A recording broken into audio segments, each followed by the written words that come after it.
Shudder Sundays, episode 16, kicking off January. We have our sort of best of the month. Mm-hmm.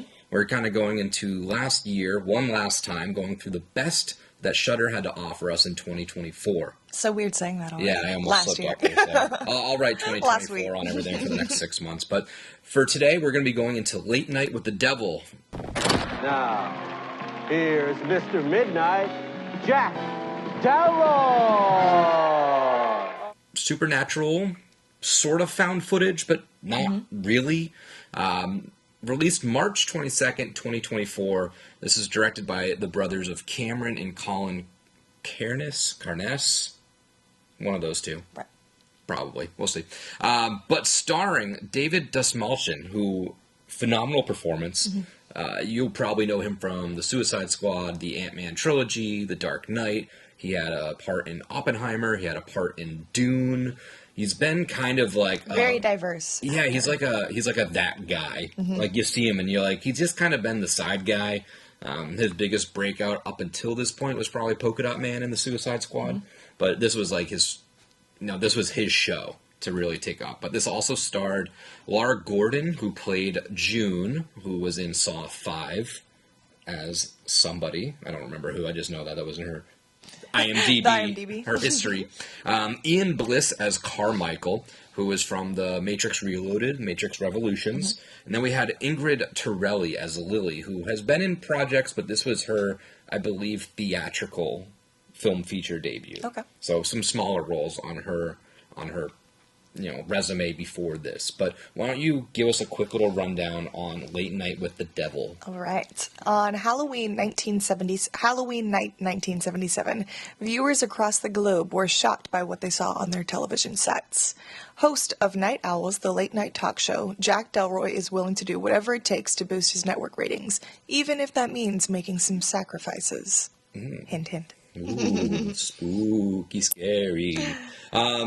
Yeah, so Shudder skull rating on this. I think it's a 4 out of 5. Last time I checked. It is a 4 out of 5. Okay. Yep, Shudder skull rating, 4 out of 5. Sticking with the program here, Shudder. Doing real good about just putting everything in that 4 out of 5 range for the most part. But Rotten Tomatoes, a little bit different. Let's take a little stab at it. Critics, what do you think the critic score for Rotten Tomato is on this movie? I did see one of the scores on here when I was looking earlier, taking a couple notes. 97%. I don't know. Was that the critics? Yep. Wow. And then the audience rating. Do you know what the audience rating is? The audience, I didn't look at that. It's a little bit lower, so why don't you take a little stab at it? 92? 81. 81. Okay. So not too far That's off. not bad, though, but no. Clearly a very beloved, movie by both accounts. So let's just kind of dive into this movie a little bit. This is where we sort of just dissect it as a whole and just talk shop until we get to our categories. But this was a really unique, different setting. A 70s style talk show, kind of found footage, but not really atmosphere. It was a little weird at times for me. I wish, and this might be showing my hand at one of my categories later, but I wish they differentiated, because this movie is shot as if you're a documentary in the beginning, talking about Jack Delroy's history, the whole sweep ratings, his history with his wife, and then it kind of goes into the show that we've supposedly stumbled upon. But then in between, there's intermittent black and white breaks of like when they're off the air backstage stuff. I love that. So it just doesn't make sense for me, because like, if it's a found footage, or if we're just, like, seeing this show that we're not supposed to, then why are we also having the footage of, like, why are they carrying these stationary cameras around and following characters and filming their background talk and stuff like that? I feel like it was kind of like documentary setting, no? To me, when they were doing it like that? In that aspect it was, but it was presented to us as a TV show. Or maybe we were just looking through the eyes of, like, the viewer, like, following them around the set and seeing the back scenes and everything. But the viewers it still wouldn't wouldn't, go they there. wouldn't see all that stuff, yeah. So it was a little I mean, I weird. guess I didn't look that deep into it. So those, like, breaks threw me off a little bit, and I'll tell you how I sort of would have pivoted later on once we get there. But there was a cool little quote that I saw, that because this does take place on Halloween night in the 70s, they knew they wanted to do a 70s talk show, and they knew it had to happen on a Monday night for sweeps week. Sweepstakes is what you win. Sweepswake. That's a tongue twister. I'm all That's over a the place. toughie. Sweet. But yeah, right. So they knew it was in the 70s, but the only Halloween to take place in the 70s was 77. So that's why they chose that year in particular. So I thought that was a fun little thing. As for the studio thing, they only had 20 days in the studio, which is like a 360-degree set to film this whole film. Wow. So they got That's it all not much. done with the live audience and stuff like that. But they were really running out of design. The set design was sort of inspired by a lot of the game shows of the time and talk shows from that period and stuff like that. And there was a pretty local program called the Countdown 74, which the production designer worked for in that time. So they kind of pulled a lot from that history and everything like that. But yeah, getting into this a little bit, Ian Bliss, who played Carmichael, one of my unsung heroes of this film. Atmosphere never hurt, did it, Dr. June? Couldn't stand him. Loved him. Loved it. The worst part of this movie. I don't want to say he's not my favorite part, but he was. I loved how arrogant and pompous and objective he was, and he was right until he was right. Mm-hmm. You know, he was. I mean, he called everything, you know, as he saw it. He called a spade, and he showed. He didn't just call you out. He showed you exactly what was happening, why it was happening, how it was happening, stuff like that. So I thought that was amazing. But he was originally hired to play a different character, a cast reader, and then just 4 days before they shifted him to this role, and they had a actor withdraw at last minute, so he stepped into that role 4 days, I think, before the movie started shooting. Wow. So the fact that we got that kind of performance is crazy, right? Because it's really ridiculous. This is just the stupidest statistic of all time. The movie made $666,000 or $666,000, $666,666. I saw that too when back when it first came out. According to a distributor, which no, it's they just fudged the numbers for the hype of it. They fudged the numbers like for sure, just to have that as a fact. But there's no chance that that's a fact. I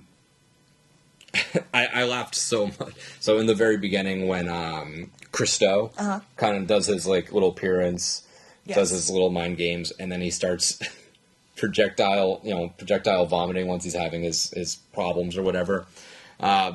And they simply were just like, oh no, he's overtired. It's fine.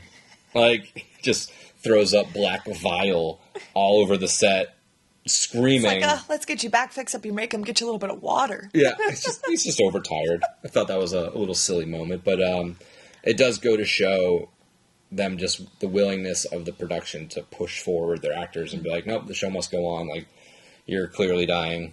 Throughout this, we have Carmichael kind of going at Christo, disputing all of this nonsense that's back and forth, and he kind of, I forget what he terms it. What was the throwing up term that he told? Oh, spouting. Spouting. That's spouting. Yes. It's a common like tool or like used by a trick.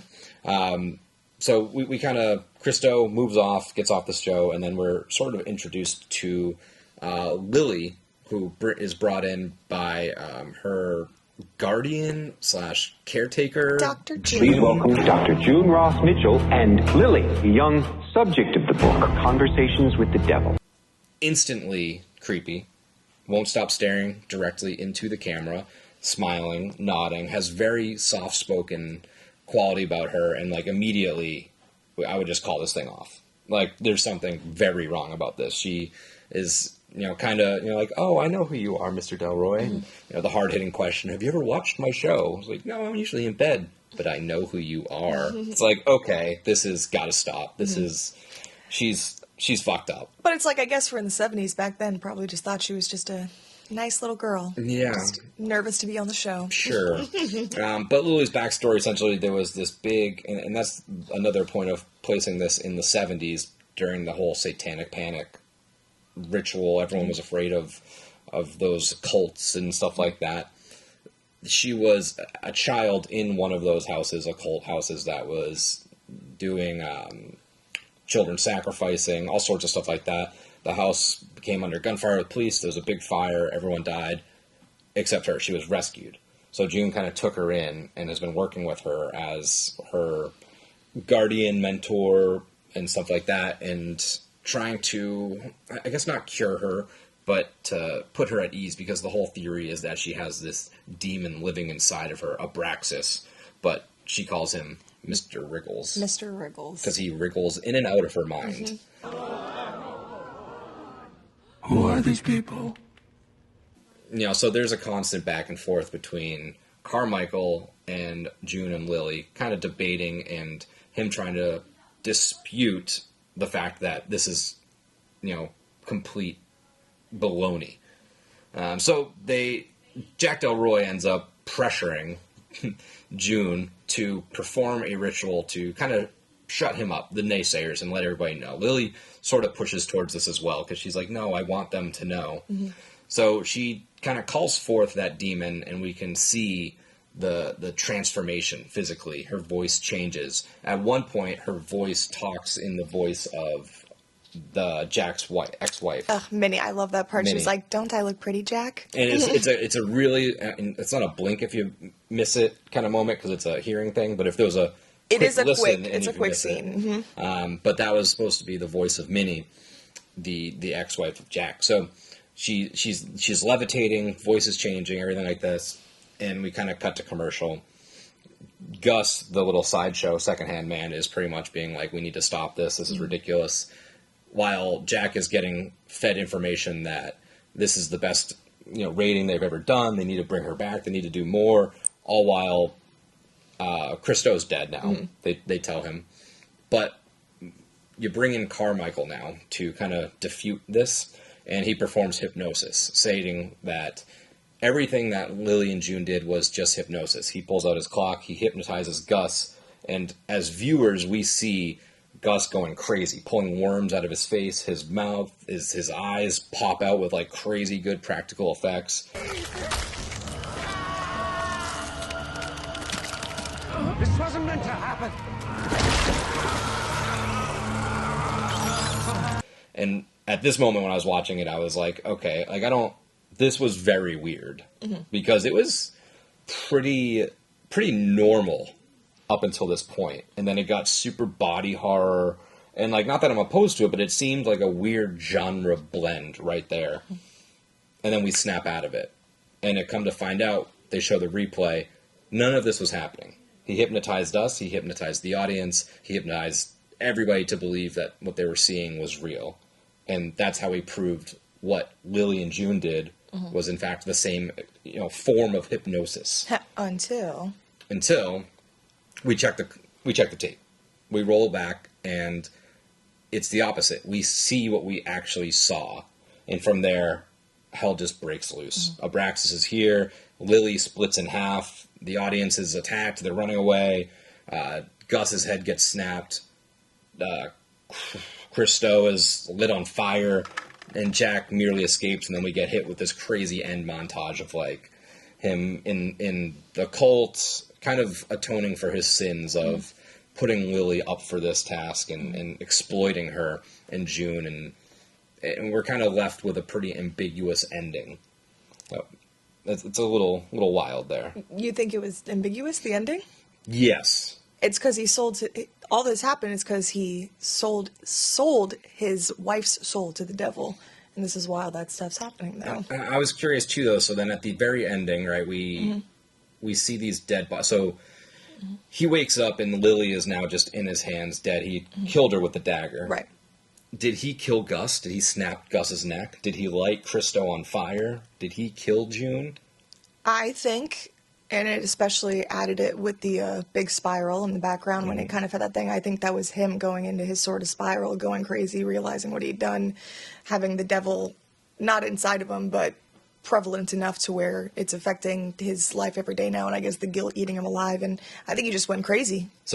Is what I interpreted from the ending. Did he kill those people and not Lily? I think so. So then my other thing, I think the only people Lily killed was Gus when she snapped his neck after her head first split, and I think the demon was a real thing, but I also think part of it was Jack's psyche kind of like spiraling. So now with him killing Lily, is Abraxas now out in the world? Did he kind of finish the child sacrifice by killing the child that bared the demon? I thought it went into him. Into Jack, possibly. Is So what I was thinking. It definitely gets you talking, the ending for sure. Any other notes before we kind of get into our... I didn't know you were... I thought we were just getting into our high was just points. kinda- I those were know. my I was just discussions. going to... I feel like you kind of did a whole little... Yeah, I went on a little... plot line of the film. No, that's okay. I had to was just... sort of I do just that want to to make remind sure. myself No, right. of the movie as well. I just want to make sure. But no, you kind of nailed it all. So Yeah. let's get into the good then. So the good. What did you have for the good of this movie? I have a lot of good for this, as if you couldn't have guessed, I enjoy this movie, as I do with a lot of the other ones.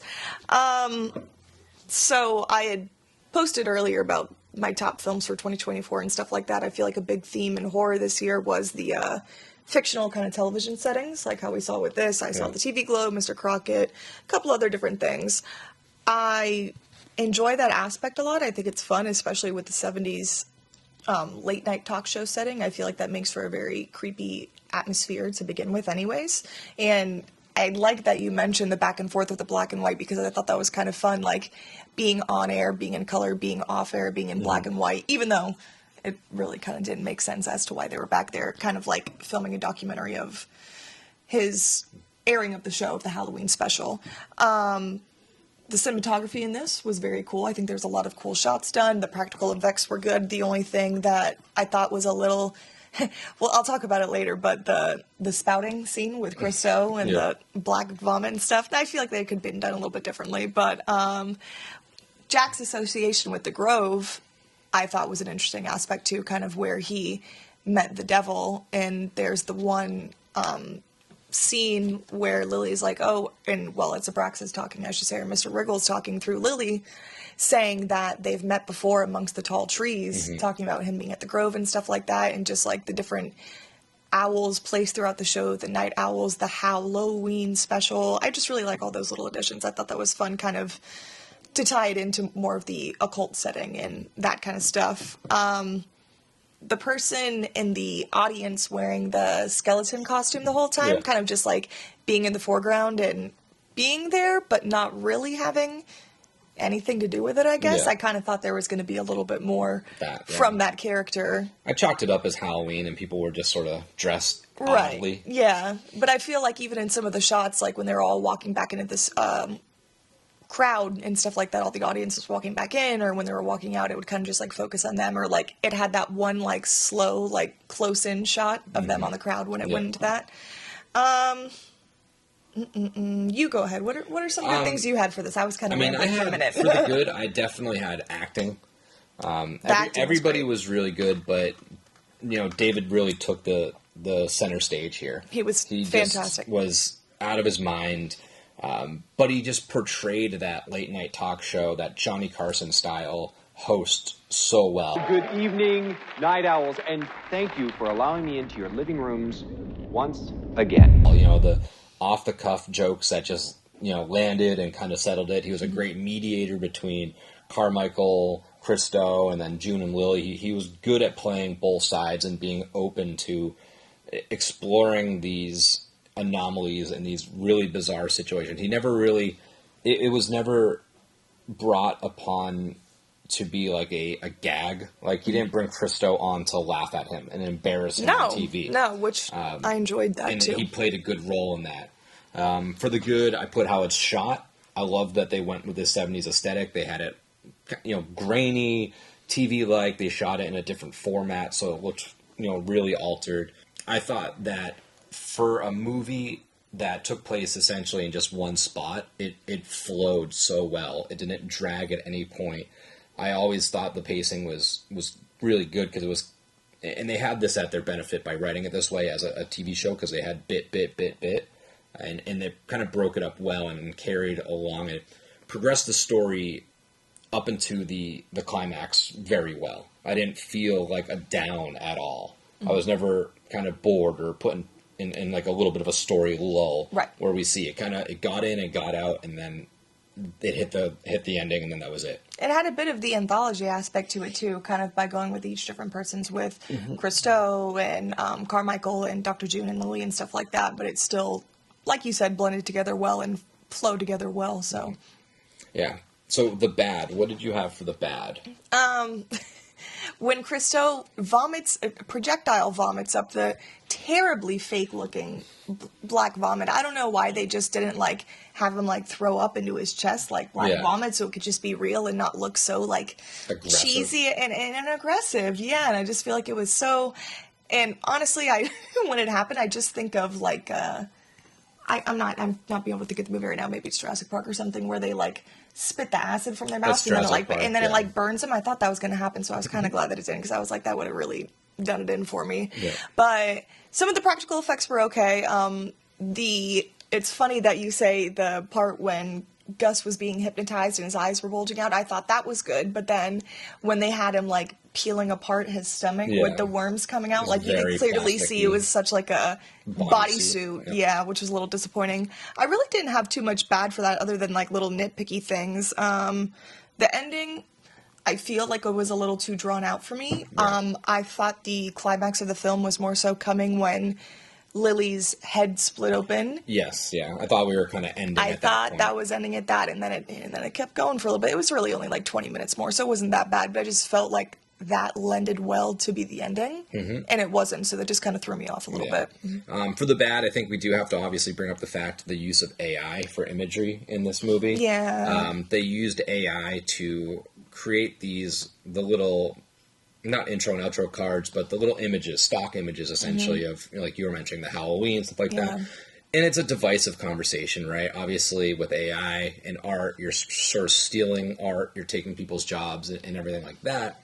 Now, I'd probably be more harsh on it. The directors did come back and say, like, they weren't really happy with the results. They didn't think that this would kind of unfold the way it did. They were sort of trying a new thing, a new technology, and I would put them more at fault if this was like a major studio film.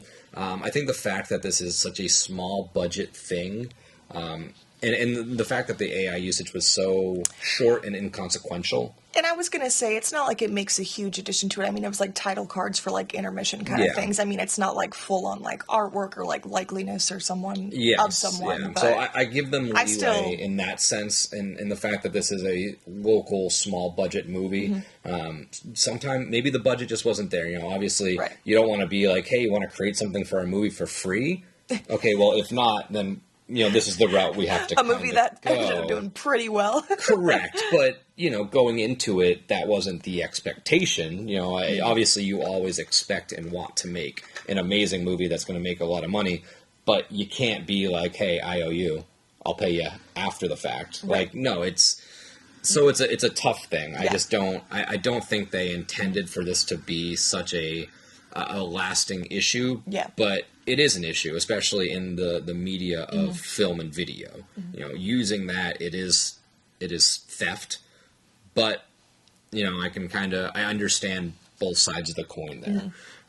So we do have to make note of that, obviously. And then for the bad, I did note the found footage question mark.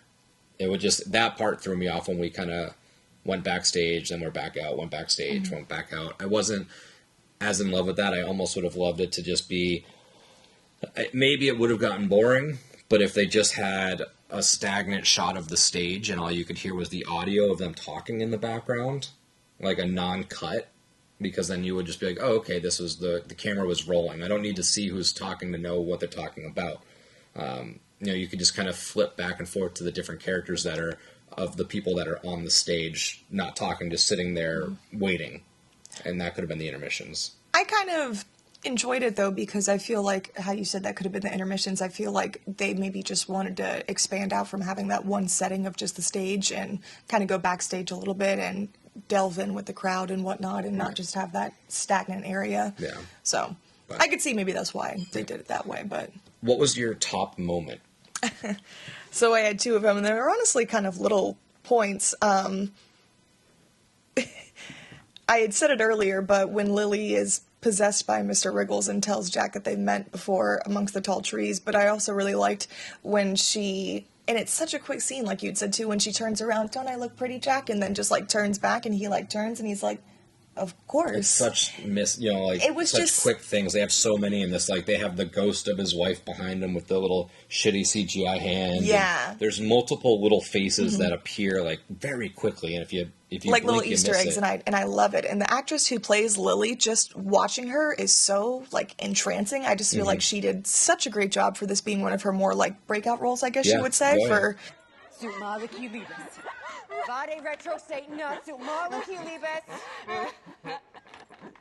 not having a big filmography, but theatrical debut. Yeah, there you go. But I just thought she was so creepy. And now every time when we record these and I'm like staring at the camera, I just want to be like, but I thought she was great as well. But my top moment was that turn when Lily did demonstrate and Mr. Wriggles came out. That was like, she's like, come on, real. We gotta show him, Dr. June. Like Christo was sort of harmless, talking to Dad, whatever. It wasn't doing much. Then Carmichael comes in, does his thing, and then you bring this in, you're like, oh, shit's about to get real. Junie, be careful now. You know what happened to his last floor? She died. She died an ugly, ugly death. Lily. Like, this girl is completely unhinged. And the whole, really throwing June under the bus. Be like, oh, June thinks you're very handsome. Very, very handsome. Starts saying it. Jack and June went up the hill to fuck each other's brains out. Jack and June went up the hill to fuck each other. That's enough! Jack and June went up the hill to fuck each other's brains Yeah. out. And I was like, oh my god. This girl. And then she, June slaps her and brings her back. And she's like, why would you hit me? You know I can't control it. And then, like, she was still possessed. I was like, okay, shit's going sideways. This is exorcism style shit right here. So this is... And the makeup looked really good that she had when she was possessed, and the voice didn't sound like too like corny or anything. No, and they thought. had a bunch of... There's one quick shot, too, where she turns and, like, you see, like, a mouthful of teeth. It's funny that you say that because when I was doing some research today for this as well, I'd seen that cut scene in that clip that you can't really see in the film unless you... Yes. And then I do love... It's not really... in this moment, but they do later on when they go back slow motion footage and stop, like he's like, slow it down frame by frame, and that's when you see the ghost behind Jack. I like that aspect of like click click click click. He's like, no, go slower, and then they get the image. So those are kind of my top moments for this. What in this movie would you change? Probably how I mentioned earlier, leaving the ending of where I was expecting the ending to be. Okay, kind of snip that tail end. Snip that little tail end. It did stay a little bit longer than its welcome for me. It was cool at the end with Jack and him spiraling and the big thing in the back and the hypnotize and the devil and occult stuff going on. It was a lot going on for that 15 to 20 minutes that I feel like really didn't need to be there. And I feel like what could have been left off with a concrete answer as to kind of what we're ending with, I kind of, how you said, left to a little bit more open-ended. Yeah. I put back to my topic of cutting back and forth. You would change that? I would have added a blurb or something at the beginning stating, like, this was the long-lost episode recently discovered. They kind of do say that at the beginning, though. And I would have made a point to be like, we have finally found the backstage footage, which we've pieced in between to show you the breakage of time. Like, explaining why... It's that, and maybe put that in like shittier video quality because it's not the studio cameras. Like I would have made mention of that, so that way you could be like, this is a complete view of the entire night where we had a conversation with the devil. Yeah. So who is this movie for? What horror fan is this kind of directed at, or if people are interested in some sort of style, what would you suggest this to? This one's hard to think of. How would I explain this I put it's someone. Very classic Halloween spooky. Okay. Like it's good. for if you don't want that anything, classic Halloween aesthetic. Yeah, if you don't want anything like too crazy, you want like a sense of nostalgia with that 70s talk show. If you don't really like gore, this is for you. It's very suspenseful, paranormal style stuff right there. So I would suggest that to somebody who's likes movies in that world. Yeah. Let's get into our fear and beer rating. So fear, obviously, a 1 through 5 of how scary this movie is, and a beer rating of 1 through 5 of how good this movie is. So what would you give this for your fear rating? For my fear rating, I gave this a 2.5. Okay. Out of 5. I would give this a 2. It's just not that scary. No, it's not. For me. Paranormal stuff usually gets me, but this, I never was really uneasy in this movie. No, but like you said, there are some fun little cutscenes and little stop motion, but it's things you have to really pick up on. It's more creepy than scary. It is more creepy than scary, yes. So your beer rating, scale 1 through 5, how much you enjoyed this? What is your beer rating for Late Night with the Devil? I gave this a good old 4 out of 5 beers on the beer rating. I also was going to give this a 4.5. Oh. I really like this movie. You gave it a 4.5? I would give it a 4. Oh. I said 4 out of 5. Oh, 4 out of 5? No, 4.5. Really? I really like this movie. This is going to be in the rotation of Halloween movies. It is classic. It is well written. It progresses very well. You don't feel bored. I really do enjoy this. Other than the little tail end, I think they could have stuck the landing a little bit better. It's the only thing that got it for me. But no, I really enjoyed this movie. So that was Late Night with the Devil. Check back next week. We're going to continue our Shudder Sundays, where we're going to dive into more of the best of the year from Shudder, and we're going to go into VHS Beyond.